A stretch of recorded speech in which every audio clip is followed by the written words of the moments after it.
Hello everyone. मैं इस FF के सेकंड पार्ट को लेके आ गई हूँ। उससे पहले आप सभी ने इस एफएफ को इतना प्यार दिया उसके लिए थैंक यू। और मेरे सेकंड चैनल पर भी 1000 सब्सक्राइबर कंप्लीट करवाए उसके लिए भी थैंक यू। और कुछ लोगों के कुछ सवाल थे जिनका मैं जवाब देना चाहती हूँ। तो सवाल ये था कि मैंने अपने सेकंड चैनल पर एक स्टोरी शेयर की है अनवेवरिंग लव। वो यहाँ शियानवंग में थी पहले। आपको याद होगा जो वन शॉट अधूरा रह गया था, तो उसे मैं कंप्लीट कर रही हूँ, लेकिन वंशियान में कंप्लीट कर रही हूँ।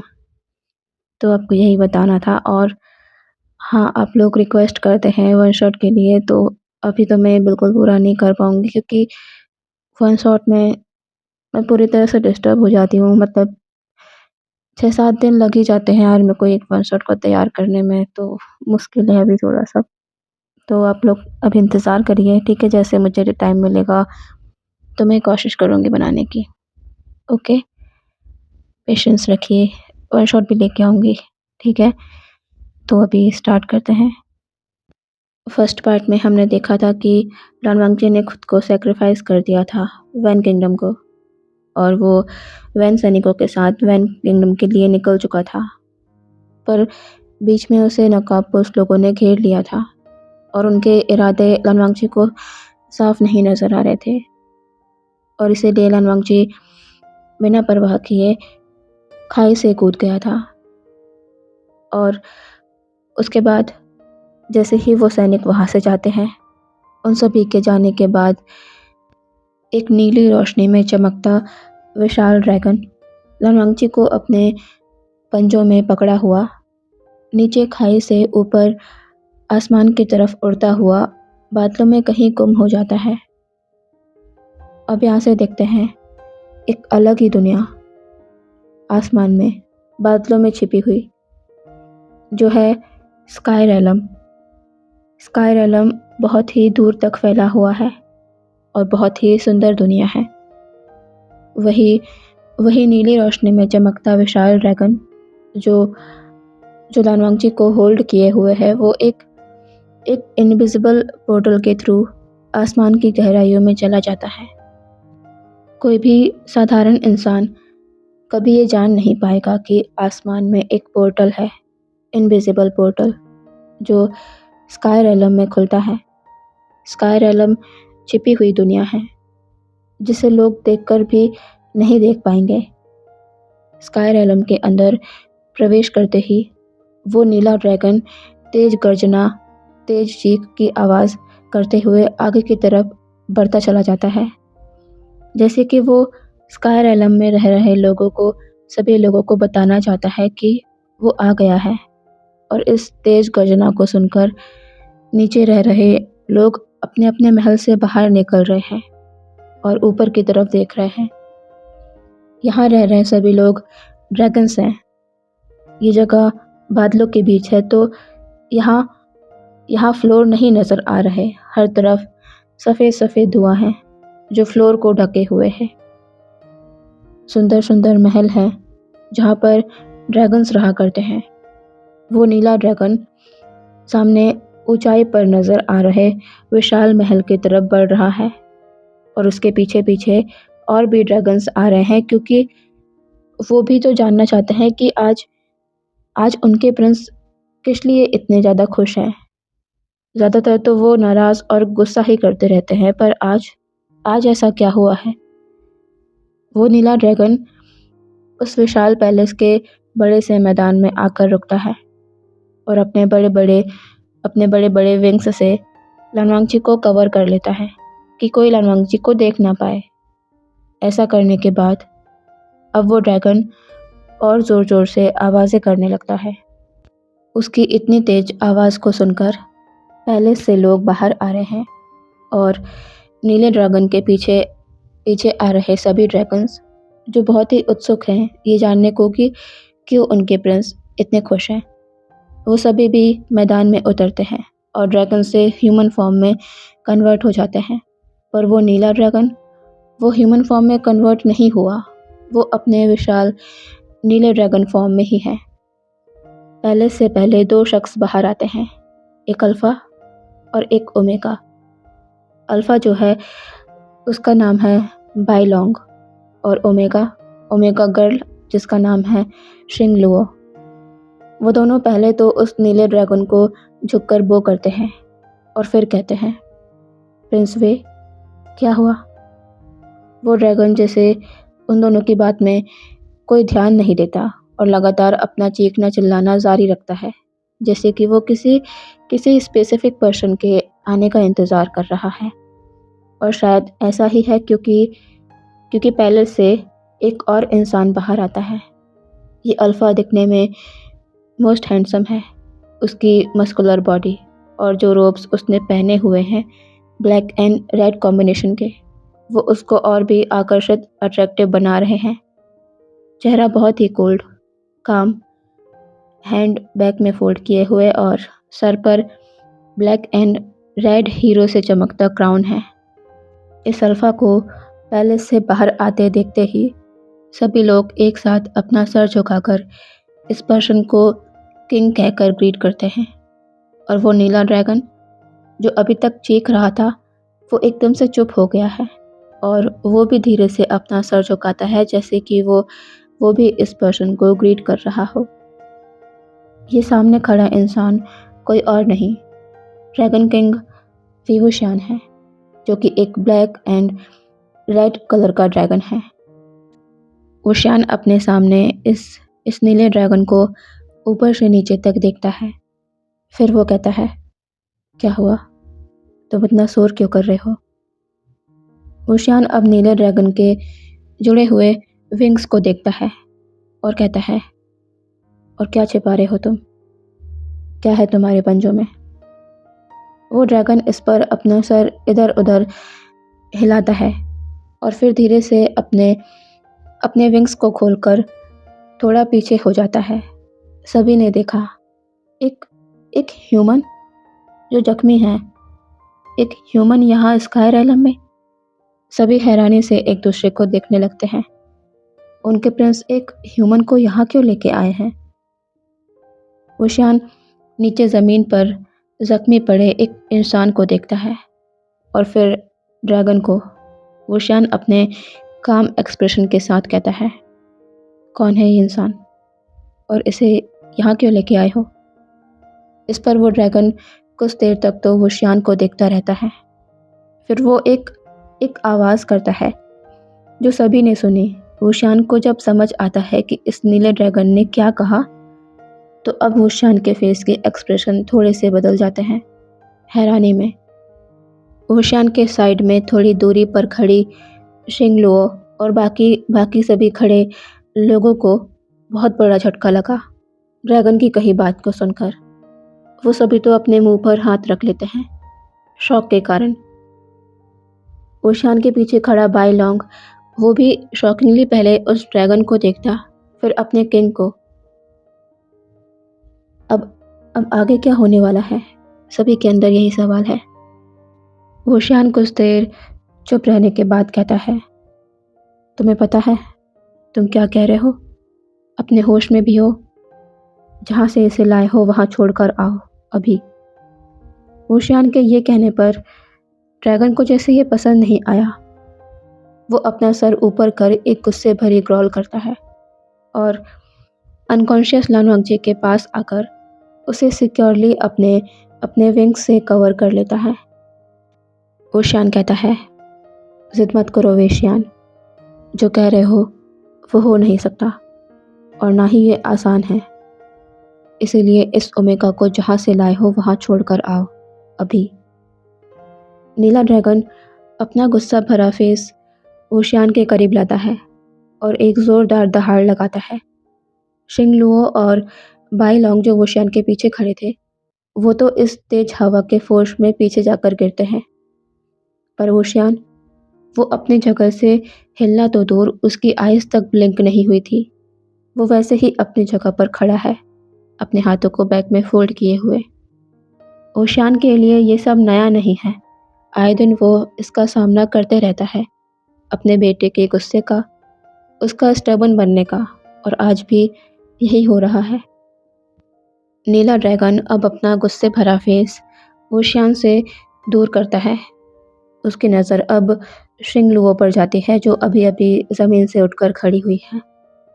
वो वो ड्रैगन शिंगलुओ की तरफ बढ़ने लगता है, पर शिंगलुओ ये देखकर पीछे-पीछे होते हुए अपने दोनों हाथों को ना में शेक कर कहती है, प्रिंस वे, मैं समझ गई।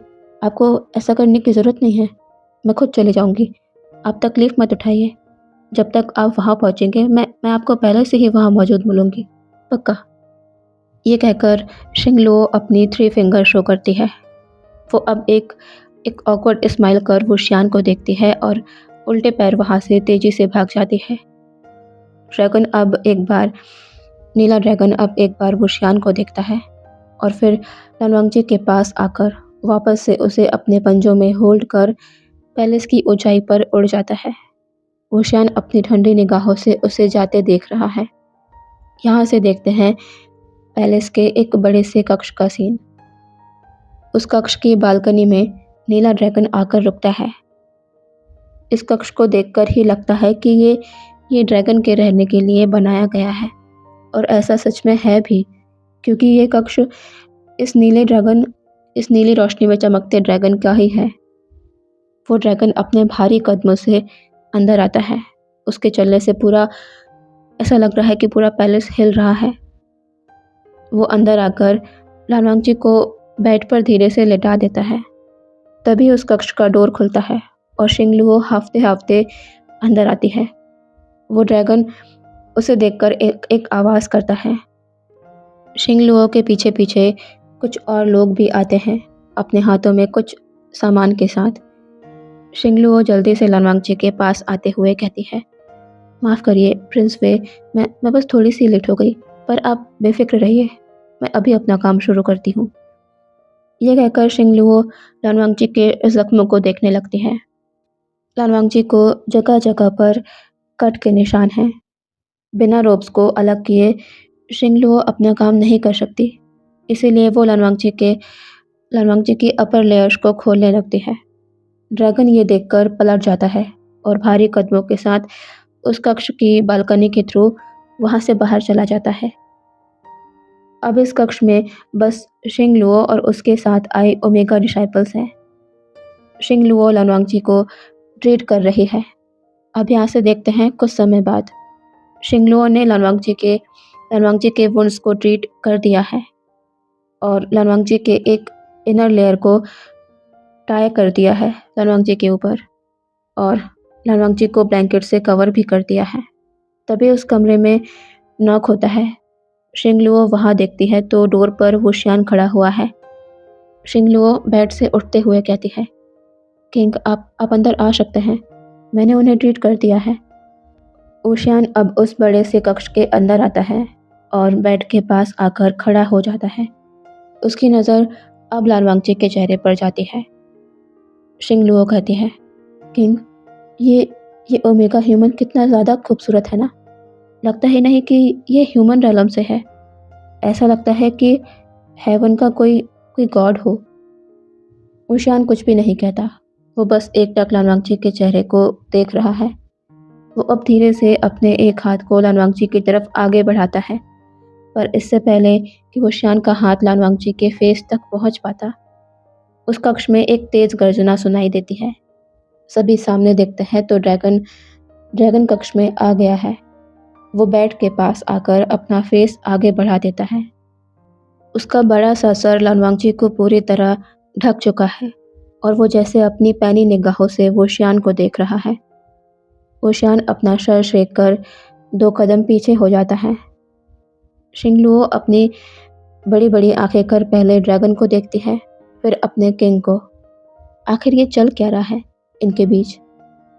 तभी उस कक्ष में बाईलोंग आता है और वुशियान को बोकर उसके पास आकर उसके कान में कुछ कहता है। वुशियान अपना सर नोट करता है। वो एक नज़र लानवांगजी को देखता है, फिर ड्रैगन को, जो उसे ही जैसे घूर रहा है। वुशियान अब बिना कुछ कहे उस कमरे से बाहर चला जाता है। उसके पीछे बाईलोंग भी चला गया। वो ड्रैगन अब अपनी नज़र शिंगलुओ पर करता है। शिंगलुओ जल्दी से कहती है, प्रिंस, मैंने उन्हें ट्रीट कर दिया है। शायद शाम तक उन्हें होश आ जाएगा। अब मैं चलती हूँ। ये कहकर शिंगलुओ उस ड्रैगन को वो करती है और तेज़ी से सभी के साथ वहाँ से निकल जाती है। वो ड्रैगन अब थोड़ा पीछे होकर एक टक लरवांगची को देखने लगता है और धीरे से अपना सर ज़मीन पर टिका लेता है। वो ऐसे ही वहाँ बैठ गया है और जैसे इंतज़ार कर रहा है लानवांगची के होश में आने का।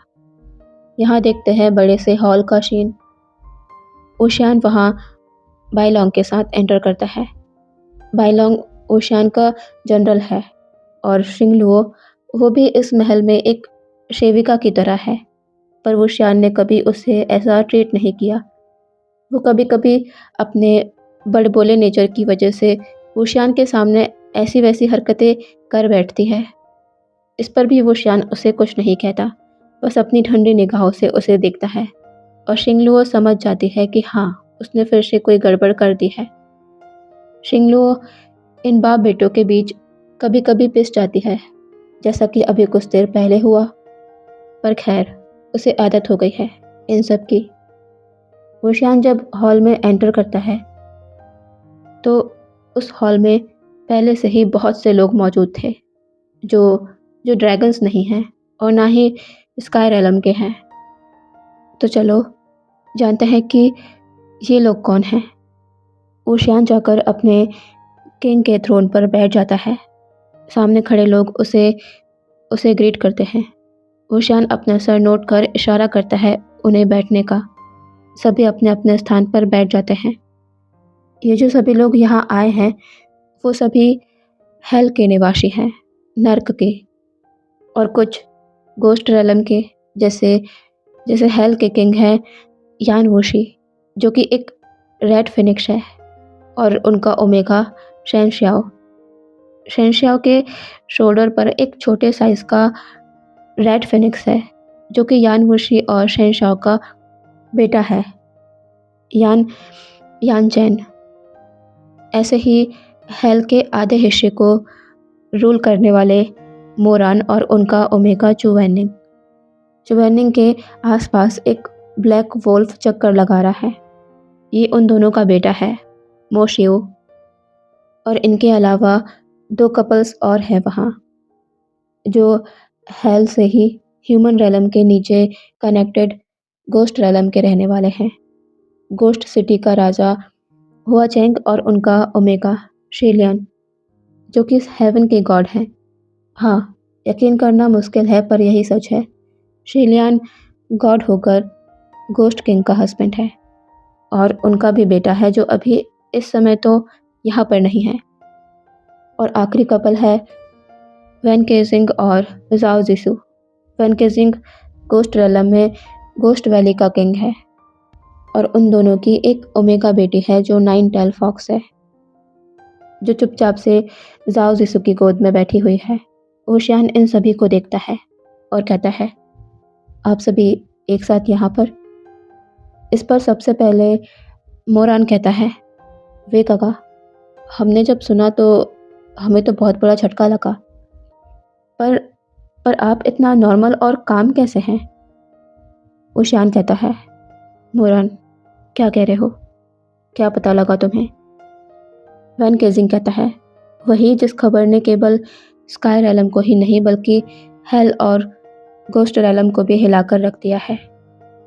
ओशियान समझ गया है कि शायद ये लोग जान गए हैं जो कुछ भी अभी हुआ है। वो अब शांत हो जाता है। यान वोशी, जो ओशियान को कब से ऑब्जर्व कर रहा था, वो कहता है, ओशियान, क्या ये सच है कि प्रिंस वेशियान एक ह्यूमन ओमेगा को अपने साथ स्काई रेलम ले आए हैं? ओशियान इस पर बस कहता है। ये सुनकर चारों कपल एक दूसरे को देखते हैं, वो भी शॉकिंगली। फैन केजिंग अपने स्थान से खड़ा होकर अपने फैन से खुद को हवा करते हुए कहता है, मतलब तो फिर ये भी सच ही होगा कि प्रिंस वेशियान उस ह्यूमन ओमेगा को ही अपनी माँ बनाना चाहते हैं। सभी अपना दिल थामकर ओशियान के जवाब का इंतज़ार कर रहे हैं। ओशियान इस पर भी बस कहकर अपना सर हाँ में हिला देता है। हुआचेंग टीज कर कहता है, वाह, मतलब प्रिंस को अपनी माँ मिल ही गई और वुशियान गाओ को उनका ओमेगा। ऊशान अपनी आइज नैरो कर उन सभी को देखता है।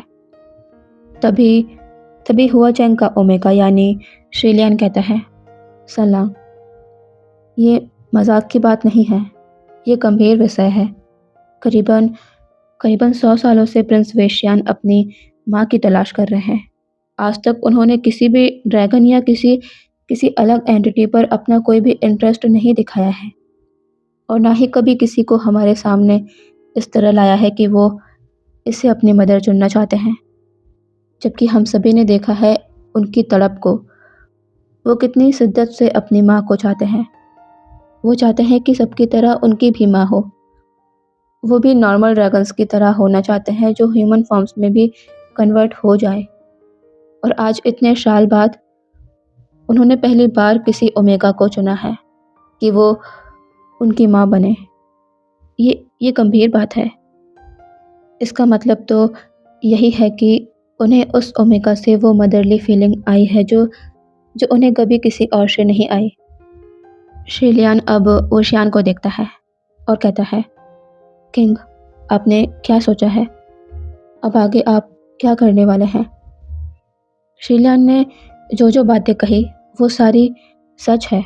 ओशियान उन्हें अच्छी तरह से कनेक्ट भी कर पा रहा है, पर उसे खुद नहीं समझ आ रहा कि वो क्या करे। ओशियान कहता है, मुझे नहीं पता मुझे क्या करना चाहिए, क्योंकि जो जो भी आपने कहा वो सब कुछ सच है। पर एक सच ये भी है कि ह्यूमंस का ड्रैगन्स के साथ होना ये आसान नहीं।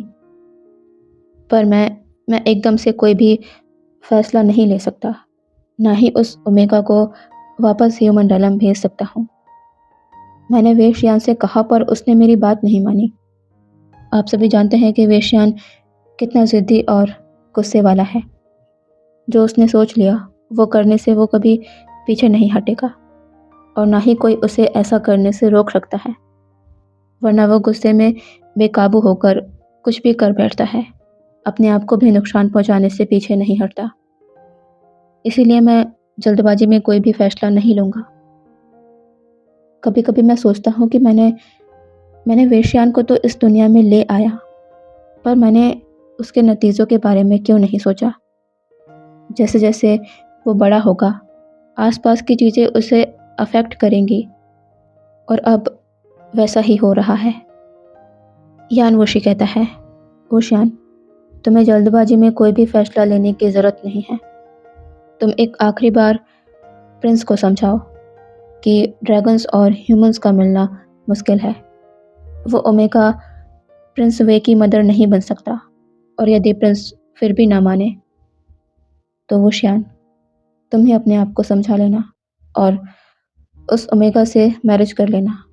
इसके अलावा तुम्हारे पास और कोई रास्ता नहीं। इतने साल होने जा रहे हैं पर आज तक किसी ने भी प्रिंस वे को खुश होते नहीं देखा। पर आज मैंने सुना कि प्रिंस पूरे स्काई रेलम को खुशी खुशी आवाज़ लगा रहे थे, ये खबर देने के लिए कि उन्हें अपनी माँ मिल गई है। ओशियान इस पर अपना सर हाँ में हिला देता है। वो भी हैरान हुआ था जब उसने अपने बेटे वेशियान को पहली बार इतना शोर करते, अपने इमोशंस को शो करते देखा था। वेशियान ड्रैगन किंग वीवूशियान का इकलौता बेटा है।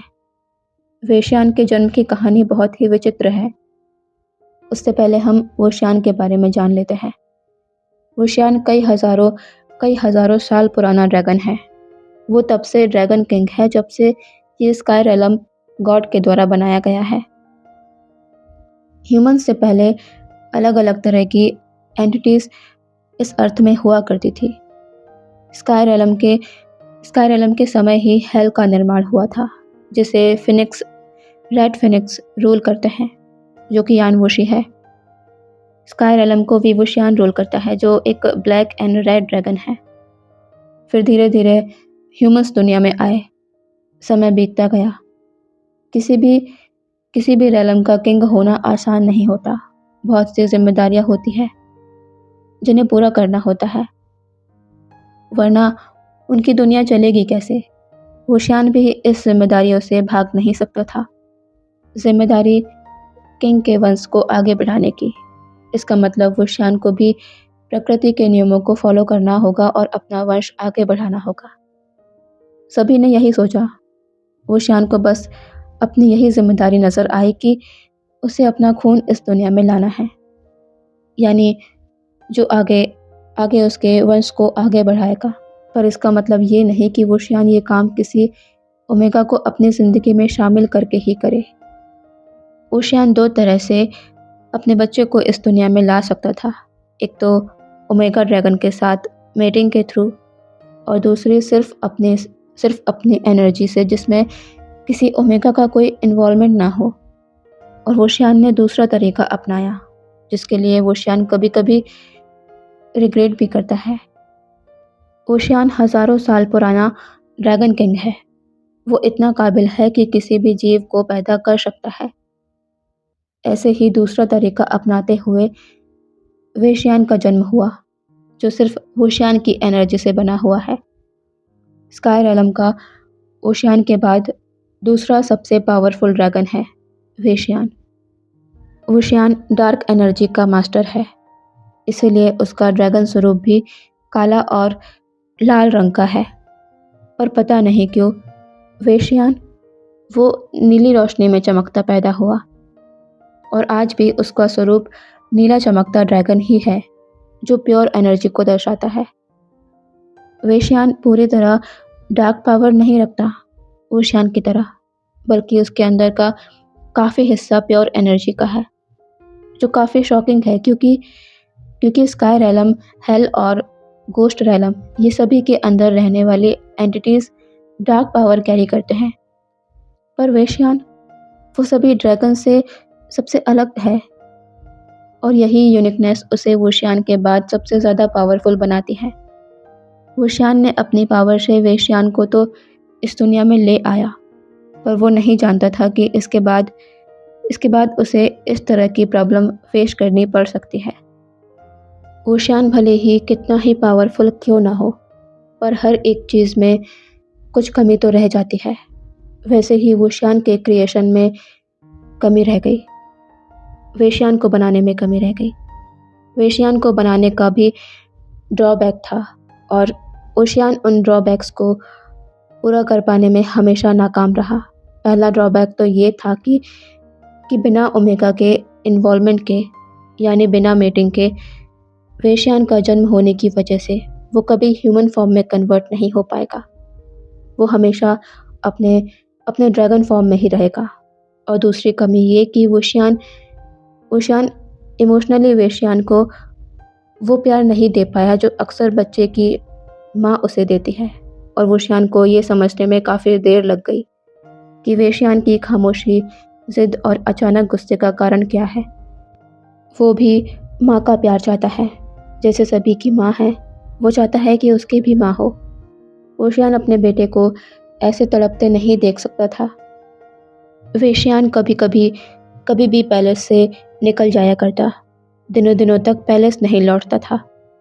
अपना गुस्सा वुशियान को दिखाने के लिए अपने विशाल ड्रैगन फॉर्म के साथ ही वो पैलेस में घुस जाया करता था, जिससे पैलेस तहस-नहस हो जाया करता। पर वुशियान ने उसे कभी इस चीज़ के लिए कुछ नहीं कहा, बल्कि उसके लिए एक इतना बड़ा चैम्बर बनवा दिया जिसमें ड्रैगन आए भी तो कुछ भी बर्बाद ना हो। और पैलेस का वो चैम्बर ही वेशियान का रूम है, जिसमें वो जैसी अपनी मर्जी हो वैसा रहता है। वुशियान ने हर चीज़ का सॉल्यूशन ढूंढ लिया, पर अपने बेटे के पेन को कम करने का सॉल्यूशन वो वुशियान चाहकर भी नहीं कर पा रहा। वो रात में दूर पहाड़ों पर गूंजती वेशियान की चीखों को भी सुनता था। वुशियान को समझते देर नहीं लगती थी कि ड्रैगन रो रहा है। वुशियान बहुत ही हेल्पलेस हो गया था। वो चाहकर भी अपने बेटे के लिए कुछ नहीं कर पा रहा। वेशियान के दुखों को दूर करने का जो उपाय है, वो भी सिर्फ वेशियान के ही हाथों में है। अगर वुशियान के हाथ में सब कुछ होता तो वो इस उपाय को कब का कर चुका होता। और वो उपाय है मैरिज। वुशियान को ओमेगा से मैरिज करनी होगी, और मैरिज के बाद मेटिंग के समय वुशियान अपने बेटे की एनर्जी को अपने ओमेगा में ट्रांसफ़र करेगा, और फिर वेशियान का दोबारा जन्म होगा, जिसके बाद वेशियान अपने ड्रैगन फॉर्म से ह्यूमन फॉर्म में भी कन्वर्ट हो सकता है। पर वो शान ये कर पाता तो अब तक कब का कर चुका होता। पर ये भी उसके हाथ में नहीं है, क्योंकि वेश्यान की मदर कौन होगी ये भी सिर्फ वेश्यान ही डिसाइड कर सकता है। वेश्यान ने वेश्यान को तो आसानी से इस दुनिया में ला दिया, पर ये नहीं सोचा कि इससे रैलम के लोगों की इच्छा तो पूरी हो जाएगी, पर उसे और उसके बेटे को इसके नतीजे भुगतने पड़ सकते हैं। वेश्यान ने सोचा कि वह अपने रैलम की ही किसी ओमेगा ड्रैगन से मैरिज कर लेगा, पर ये कोई काम का नहीं, क्योंकि उसे पता चला कि जिस जिस रिचुअल को फॉलो कर वेश्यान ने वेश्यान को इस दुनिया में लाया है, उसकी एक कंडीशन है कि जब तक वेश्यान खुद अपनी मदर को चूज नहीं करेगा, वो किसी और ओमेगा से बर्थ नहीं ले पाएगा, चाहे वो ओमेगा वेश्यान का वेडिड ओमेगा ही क्यों ना हो। ये कंडीशन थी, इसीलिए वेश्यान हेल्पलेस है। वो चाहते हुए भी कुछ नहीं कर पा रहा अपने बेटे के लिए। वो उसी ओमेगा से मैरिज करेगा जिसे उसका बेटा चूज करेगा अपनी अपनी माँ के रूप में। और आज सालों बीत गए, पर वेश्यान ने किसी को भी चूज नहीं किया। भले ही अकेले में वो अपनी माँ के लिए रोता रहा, तड़पता रहा। वेश्यान कभी कभी समझ ही नहीं पाता था कि वेश्यान के साथ ये क्या हो रहा है। वो इतना दर्द में होता है, हर समय उदास रहता है, फिर क्यों वो किसी भी ओमेगा को अपनी मदर नहीं चुन लेता। पर वो वेश्यान के मन की हालत को थोड़ी ना समझ पाता है। वेश्यान को कभी किसी के भी साथ ऐसा लगा ही नहीं कि उसे उसकी माँ होना चाहिए। उसे किसी के भी साथ अभी तक माँ जैसी फीलिंग आई ही नहीं, और ये चीज़ समय के साथ वेश्यान को और भी अग्रेसिव बनाती चली गई। वो छोटी छोटी बातों पर गुस्सा करने लगता, पैलेस से चला जाता। वो अपने अपने आप में ही बहुत फ्रस्ट्रेट हो जाया करता। वेश्यान पूरे 110 साल का हो गया है, पर आज आज वो पैलेस में एक ह्यूमन को ले आया और उसे अपनी माँ मान चुका है। और उसका ये दृढ़ निश्चय है, वो अपने फैसले से पीछे नहीं हटेगा। ओशियान ये बहुत अच्छे से समझ चुका है। ओशियान अब दुविधा में है कि वो अब क्या करे। सालों तकलीफ़ों को झेलने के बाद आज उसका बेटा उसे खुश नज़र आया है। पर पर एक ह्यूमन, ओशियान कैसे एक ह्यूमन से मैरिज कर सकता है। प्रॉब्लम ओशियान को इस चीज़ से नहीं कि वो ओमेगा ह्यूमन है, बल्कि प्रॉब्लम तो ये है कि एक ह्यूमन कैसे एक पावरफुल ड्रैगन को बर्थ दे पाएगा। ये मुश्किल होगा। और बात तो अभी ये भी है उनके सामने कि वो ह्यूमन कौन है, वेश्यान उसे कैसे कहाँ से लेकर आया, कुछ भी नहीं पता। और वो ह्यूमन ऐसा चाहता भी है कि नहीं, वेश्यान से मैरिज करना चाहता है, वेश्यान को बर्थ देना चाहता है या फिर नहीं। अगर अगर नहीं, तो वो लोग उस ओमेगा को फोर्स भी नहीं कर सकते, सिर्फ वेश्यान की ज़िद पर कि उस ओमेगा को उसकी मदर होना चाहिए। वेश्यान के सामने बहुत से सवाल हैं, जवाब एक का भी नहीं। और अगर वो ओमेगा अपने वर्ल्ड वापस जाना चाहे तो तो वेश्यान कैसे वेश्यान को संभालेगा? वो कैसे कैसे उसे समझाएगा? कुछ भी नहीं पता। वेश्यान यही सब अपने मन में सोच रहा था। अब यहाँ से देखते हैं वेश्यान के कक्ष का सीन, जहाँ पर अभी लानवांग जी है। वेश्यान के साथ वो सभी लोग भी वेश्यान के कक्ष में एंटर करते हैं। वो जब बेड के पास आते हैं तो सामने के नज़ारे को देखकर सभी के अंदर एक एक स्नेह की भावना जाग उठती है, क्योंकि सामने का सीन ही कुछ ऐसा है। लानवांग जी जो बेड पर लेटा हुआ है, उसके साइड में नीला ड्रैगन यानी वेश्यान बैठा हुआ है, जो अभी अपने सबसे स्मॉल फॉर्म में है, सबसे स्मॉल ड्रैगन फॉर्म में है। वो बेड पर लानवांग जी के साइड में बैठा है और अपना अपना लंबा सर लानवांग जी के चेस्ट पर रख उसके चेहरे को ही देख रहा है। वो इंतज़ार कर रहा है लानवांग जी का होश में आने का। कमरे में हुई हलचल पर वेश्यान का ध्यान जाता है। वो अपना सर लानवांग जी के चेस्ट से ऊपर कर पीछे देखता है, जहाँ उसके फादर के साथ साथ उसके सभी अंकल खड़े हुए हैं। वेश्यान बिना कोई रिएक्शन दिए अपना सर वापस से लानवांग जी के चेस्ट में रख लेता है। वहाँ आए सभी लोग एक दूसरे को देखते हैं। शहनशाह के शोल्डर पर बैठा वो जो छोटा-सा रेड फिनिक्स है, वो उड़कर बेड पर आ जाता है, लान वांगजी के दूसरी तरफ। वो वो फिनिक्स लान वांगजी के चेहरे को देखने के लिए अपना फेस आगे करता है। पर पर ड्रैगन को जैसे ये पसंद नहीं आया कि उसके अलावा कोई और उसकी मम्मा के करीब आए, उन्हें देखे। ड्रैगन अपने अपने विंग्स को फैलाकर एक आवाज़ करता है और लान वांगजी के ऊपर आकर उसे अपने विंग्स से पूरी तरह ढक लेता है। रेड फिनिक्स ये देखकर पीछे हो जाता है। शहनशाह जल्दी से वहाँ आता है और रेड फिनिक्स को अपनी गोद में उठाते हुए कहता है, यान चैन, ये क्या कर रहे हो? वो गगा की मम्मा है। वो अभी ठीक नहीं है, उनके पास मत जाओ। ड्रैगन को ये सुनकर जैसे अच्छा लगा हो। उन्होंने उसे उसकी मम्मा कहा और वो और भी अच्छी तरह से लान वांगजी के चेस्ट से चिपक जाता है। अपना सिर लान वांगजी के नेक में रब करने लगता है, जैसे कि अक्सर बच्चे अपनी मम्मा के साथ करते हैं। शहनशाह और बाकी ओमेगास जैसे शीलियन, चुवेनिंग, झाओ जिसू सभी इस्माइल के साथ इस नज़ारे को देख रहे हैं। शहनशाह वापस सबके पास आता है और कहता है, वो ओमेगा बहुत खूबसूरत है, लगता ही नहीं कि ह्यूमन हो। किंगवे, आपको बहुत ही मुश्किल जाएगी इन परिस्थितियों से बाहर आने में, क्योंकि प्रिंस वेशियान उस ओमेगा को पूरी तरह से अपनी मदर मान चुके हैं।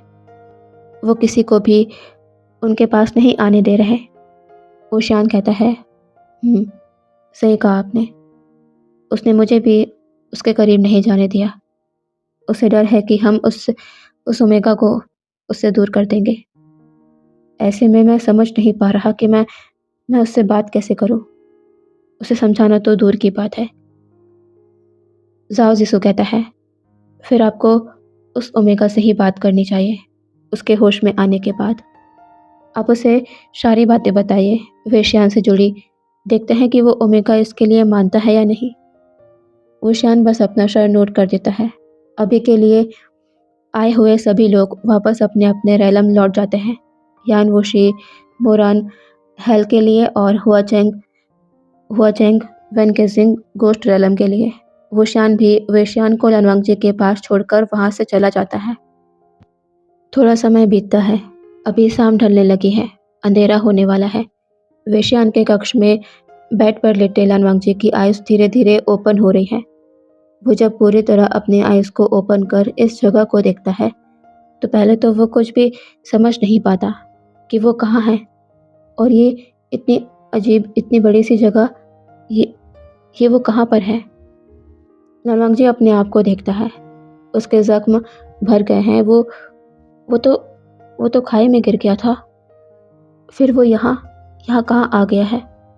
लान वांगजी जैसे ही बेड से उतरने वाला होता है, ये पता करने के लिए कि वो कहाँ है, तभी उसे कुछ महसूस होता है। ये धरती हिल रही है। ये क्या हो रहा है? तभी लान वांगजी की नज़र सामने जाती है, बालकनी के पास। वहाँ से वेशियान कमरे के अंदर आ रहा है, अपने विशाल ड्रैगन फॉर्म में। लान वांगजी जब इस एंटिटी को देखता है अपने सामने, तो वो बहुत ही डर जाता है। ये आखिर क्या चीज़ है? वेशियान लान वांगजी को जागा हुआ देखकर और भी तेजी से उसके पास आने लगता है और ये देखकर लान वांगजी बेड से उठ जाता है और पीछे पीछे होने लगता है। उसके चेहरे में शौक, डर साफ नज़र आ रहा है। वेशियान लान वांगजी को इस तरह डरता देख वहीं पर रुक जाता है। लान वांगजी कहता है, कौन हो तुम और मैं कहाँ हूँ? ये कौन सी जगह है? वेशियान अपने लंबे बड़े सर को आगे करता है लान वांगजी के करीब, उसे सब समझाने के लिए। पर अफसोस इसका नतीजा ये होता है कि लान वांगजी और भी ज़्यादा डर कर पीछे हो जाता है और कहता है, नहीं, मेरे पास मत आओ, मुझसे दूर रहो।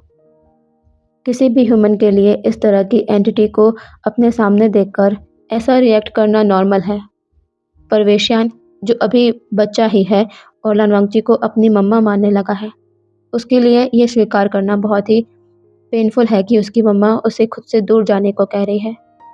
ड्रैगन अपनी तेज चीख मारता है जिसे लनवांगची तो सिर्फ एक चीख समझकर ही सहम गया। पर स्काई रेलम के ड्रैगन्स जो जो ड्रैगन की भाषा समझते हैं, वो जान गए कि ड्रैगन ने अपनी तेज आवाज़ में माँ को पुकारा है।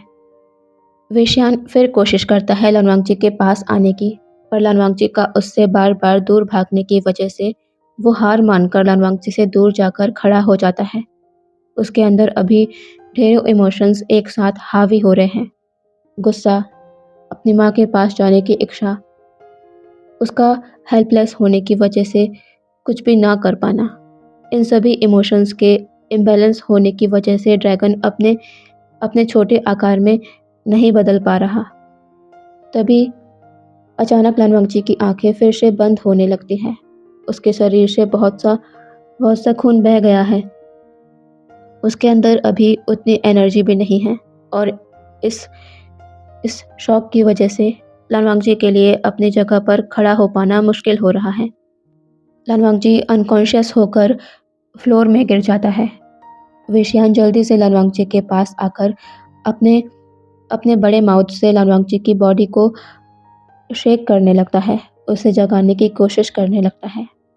लेकिन उसकी कोशिशों के बाद भी लनवांगची जब नहीं जागता तो वो एक ज़ोर की आवाज़ करता है, जो पूरे स्काई रेलम को हिला के रख देती है। तभी उस कमरे में कुछ लोग एंटर करते हैं, वुशियान, शिंगलुओ और बाइलोंग। वुशियान जल्दी से लनवांगची और वेशियान के पास आता है। वो पहले लनवांगची को देखता है, फिर वेशियान को, जो लगातार लनवांगची को शेक कर रहा है। वुशियान कहता है, वेशियान, क्या हुआ है? और ये ओमेगा यहाँ कैसे? वेशियान इस पर अपना सर नीचे कर लेता है और छोटी सी आवाज़ करता है। वुशियान को समझ नहीं आता वो वेशियान से क्या कहे इसके बाद, क्योंकि लनवांगची का ऐसा रिएक्शन नॉर्मल था, क्योंकि ये दुनिया उसके लिए पूरी तरह से नई है, यहाँ के लोग भी उसके लिए नए हैं। पर वेशियान को कुछ भी नहीं कहता। वो नीचे झुककर लनवांगची को देखता है और धीरे से उसे अपनी आर्म्स में कैरी कर बेड पर ले आता है। वेशियान वुशियान को नहीं रोकता। शिंगलुओ लनवांगची को चेक करती है। वो कहती है, किंग, ये डर गए होंगे और इनका शरीर भी कमज़ोर है, इस वजह से ये बेहोश हो गए और कोई बड़ी बात नहीं है। वुशियान अपना सर नोट करता है और वेशियान को देखता है, जो अभी भी बेड के एक तरफ खड़ा लनवांगची को देखे जा रहा है। वुशियान शिंगलुओ और बाइलोंग को देखता है अपनी तिरछी नज़रों से। वो दोनों वुशियान के इशारे को समझ वुशियान को बो कर वहाँ से चले जाते हैं। अब उस कमरे में वेशियान और लनवांगची के अलावा कोई भी नहीं है। वुशियान कहता है, वेशियान, तुम्हें लगता है तुम सही कर रहे हो? वो अलग दुनिया से है, हमारी दुनिया से पूरी तरह अनजान। तुम उसकी मर्जी के बगैर ज़बरदस्ती तो उसे अपनी माँ नहीं बना सकते। इसलिए अपनी ज़िद छोड़ दो और उसे यहाँ से जाने दो। उसे वहाँ छोड़ आओ जहाँ से तुम उसे लेके आए हो। वेशियान इस पर स्टबर्नली अपना सर ना में शेक करता है। वुशियान इस बार थोड़ा कड़क लहजे में कहता है, वेशियान, तुम मेरी बात समझ क्यों नहीं रहे? वो हमारी तरह कोई ड्रैगन नहीं है, वो ह्यूमन है। वो अगर तुम्हें बर्थ देखा तो उस समय उसकी जान भी जा सकती है। वो एक कमज़ोर ह्यूमन है जो तुम्हें कैरी नहीं कर सकता। समझो मेरी बात। वुशियान इस पर अपना सर नीचे कर लेता है। वुशियान एक शाय करता है और कहता है, ठीक है, उसके होश में आने के बाद मैं उससे बात करूँगा। लेकिन मैं उससे वो सभी बातें नहीं करूँगा क्योंकि वो डरा हुआ है और ऐसा ना हो कि हमारी बातें उसे और भी डरा दें। फिर मुश्किल ही है कि वो हमारी सिचुएशन को समझने की कोशिश करेगा। इसलिए मैं अपने तरीके से उससे बात करूँगा और तुम बीच में कुछ भी नहीं कहोगे। तुम बस हमारी बातों को सुन सकते हो, पर अपने गुस्से पर काबू रखना। वेशियान अपना सर हाँ में हिला देता है और अपने सैड फेस के साथ वहाँ से चला जाता है। वुशियान बस उसे जाते देख रहा है। वो अपने बेटे को सैड नहीं करना चाहता, पर उन्हें कोई हक भी नहीं है किसी और की ज़िंदगी के साथ खेलने का। वो मजबूर है। वो अपने बेटे के लिए सब कुछ कर सकता है पर वो नहीं कर पा रहा जो वो चाहता है। ओशियान अब लालवांगची को देखता है। वो उस वो इस ओमेगा से बात करेगा। पता नहीं सब सुनने के बाद क्या फैसला होगा इस ओमेगा का। ये रात तो ऐसे ही गुजर जाती है। अब देखते हैं अगले दिन। लालवांगजी नींद से जाग रहा है।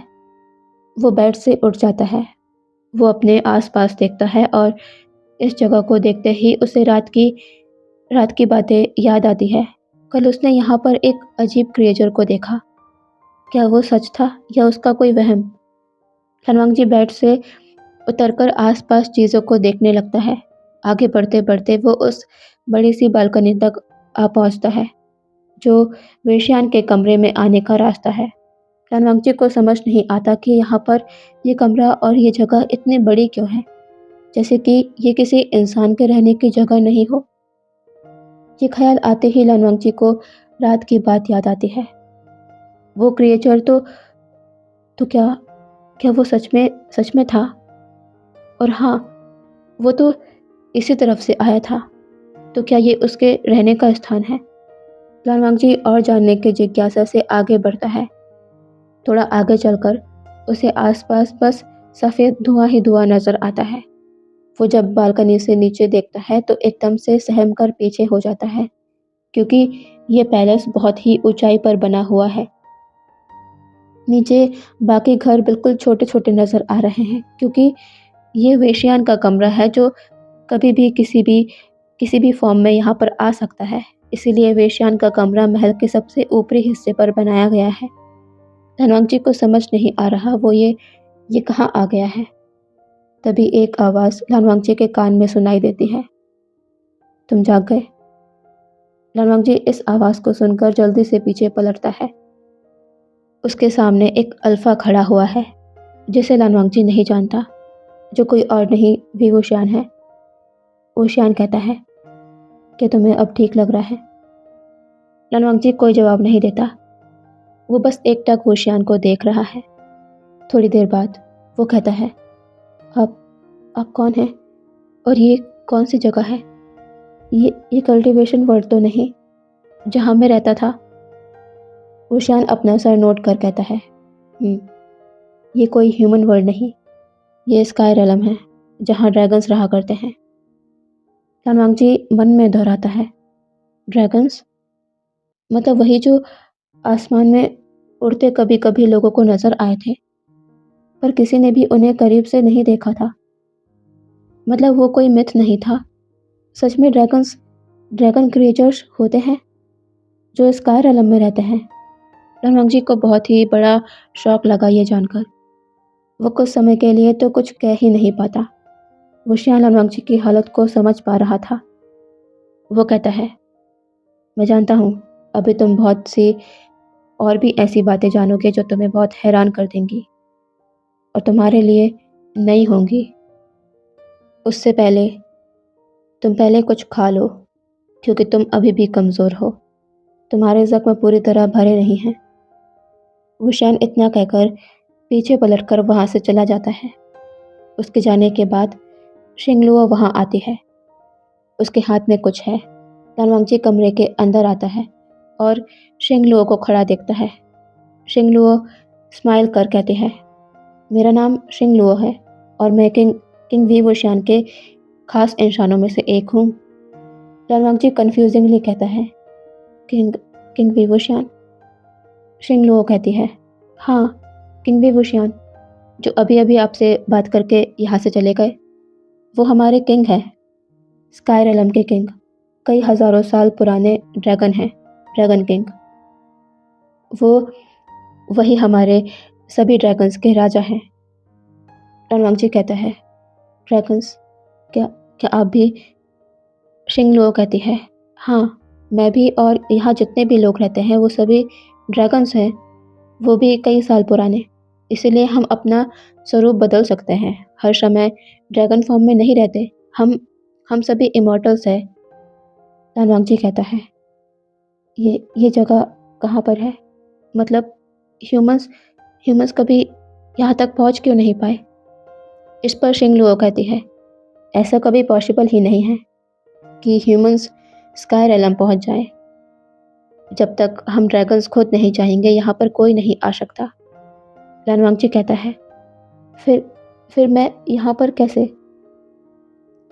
सिंगलुओ कहती है, वो बहुत लंबी बात है। अभी आप पहले फ्रेश होकर इन नए रोब्स को पहन लीजिए जो मैं आपके लिए लाई हूँ। फिर आप ब्रेकफास्ट कीजिएगा। उसके बाद किंग आपसे बात करेंगे और आपको सब कुछ पता चल जाएगा। आइए मैं आपको वॉशरूम कहाँ है वो बता देती हूँ। ये कहकर शिंगलुओ आगे बढ़ जाती है।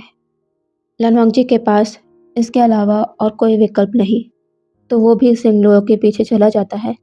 शिंगलुओ लनवांगजी को वॉशरूम दिखा देती है और वो बाहर कमरे में लनवांगजी के बाहर आने का इंतज़ार करने लगती है। कुछ समय बाद लनवांगजी उन नए रोब्स को पहनकर बाहर आता है जो बहुत ही सुंदर हैं, भारी हैं। लनवांगजी के प्लेन सिंपल रोब्स से पूरी तरह अलग। शिंगलुओ लनवांगजी को आता देख उसके पास आती है और ऊपर से नीचे तक उसे देख कहती है, सच कहूँ आप पहले से ही इतने खूबसूरत हैं, पर इन रोब्स में आपकी खूबसूरती का तो कोई जवाब ही नहीं। लनवांगजी को पहली बार किसी ने उसकी खूबसूरती को लेके ऐसा कुछ कहा था। उसे समझ नहीं आता वो कैसा रिएक्ट करे। वो बस अपना सर नीचे कर लेता है। शिंगलुओ कहती है, चलिए मैं आपके बाल बना देती हूँ, आइए। शिंगलुओ लनवांगजी को मिरर के सामने लाकर बैठा देती है और उसके बालों को खोलने लगती है। लनवांगजी अपना फॉरहेड रिबन निकालकर अपने हाथ में रख लेता है। शिंगलुओ अच्छे से लनवांगजी के बालों को बना देती है और कहती है, हो गया। लनवांगजी अपना सर झुकाकर कहता है, धन्यवाद। शिंगलुओ कहती है, इसकी ज़रूरत नहीं है, आइए हम बाहर चलते हैं। किंग ने कहा था कि मैं आपको ब्रेकफास्ट के लिए लेकर आऊँ, चलिए। लनवांगजी अपना सर नोट करता है और अपने फॉरहेड रिबन को वापस से बांध खड़ा हो जाता है। शिंगलुओ कहती है, चलिए। लनवांगजी अपना सर नोट कर शिंगलुओ के साथ कमरे से बाहर चला जाता है। लनवांगजी आसपास सब कुछ देखते हुए आगे बढ़ रहा है। ये पैलेस बहुत ही सुंदर है और इसकी इमारतें सामान्य से काफ़ी ज़्यादा बड़ी है और इसका कारण तो लनवांगजी को पता चल ही गया है, क्योंकि ये पैलेस ड्रैगन्स का है। कुछ दूर और चलकर शिंगलुओ लनवांगजी को एक बड़े से हॉल में लेकर आती है। ये डाइनिंग हॉल है। लनवांगजी ने देखा डाइनिंग टेबल के पास वही शख्स बैठा हुआ है जिससे लनवांगजी अभी कुछ समय पहले मिला था, जिसके बारे में उसे पता चला कि ये ड्रैगन किंग है, जो कई हज़ारों साल पुराने ड्रैगन्स हैं। पर इन्हें देखकर कहीं से भी नहीं लगता कि ये इतने सालों पुराने, यानी इनकी उम्र इतनी होगी। दिखने में तो ये मुश्किल से 28-29 साल के नज़र आते हैं। फिर लनवांगजी को याद आता है, यहाँ तो सभी इमॉर्टल्स हैं। हुशियान, जो लनवांगजी के आने का ही इंतज़ार कर रहा था, उसकी नज़र सामने जाती है जहाँ से लनवांगजी चलकर आ रहा है। हुशियान की नज़र कुछ सेकंड्स के लिए लनवांगजी के चेहरे पर ही ठहर जाती है। वो अब सही से लनवांगजी को देख पा रहा है। वो इस बात को नहीं नकार सकता कि ये ओमेगा वाकई बेहद खूबसूरत है।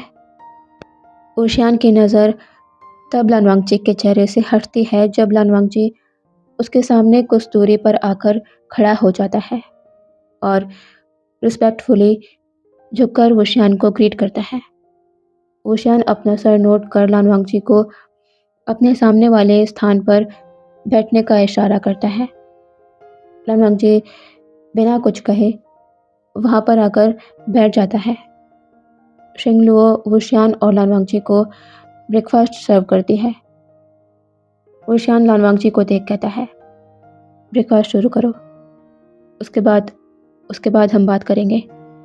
लनवांगजी अपना सर नोट करता है और अब उसकी नज़र ब्रेकफास्ट प्लेट पर जाती है, जहाँ पर वो फूड है जो वो नहीं खा सकता। लनवांगजी कुछ नहीं कहता, बस वैसे ही बैठा रहता है। वो खाना स्टार्ट नहीं करता। हुशियान, जो अपने चॉपस्टिक से फूड का पहला बाइट लेने ही वाला होता है, कि तभी उसकी नज़र लानवांगची पर जाती है, जो चुपचाप बैठा हुआ है, कुछ नहीं कर रहा, बस फूड को देखे जा रहा है। ऊशियान अब अपनी नज़र शिंगलुओ पर करता है। शिंगलुओ अपने कंधों को उचका देती है कि उसे नहीं पता कि लानवांगची को क्या हुआ। ऊशियान अपने चॉपस्टिक को नीचे रख लानवांगची को देख कहता है, क्या हुआ? तुम कुछ खा क्यों नहीं रहे? लानवांगची इस पर अपना सर नीचे कर कहता है, किंग, कृपया कर आप अपना ब्रेकफास्ट करिए, मुझे भूख नहीं है।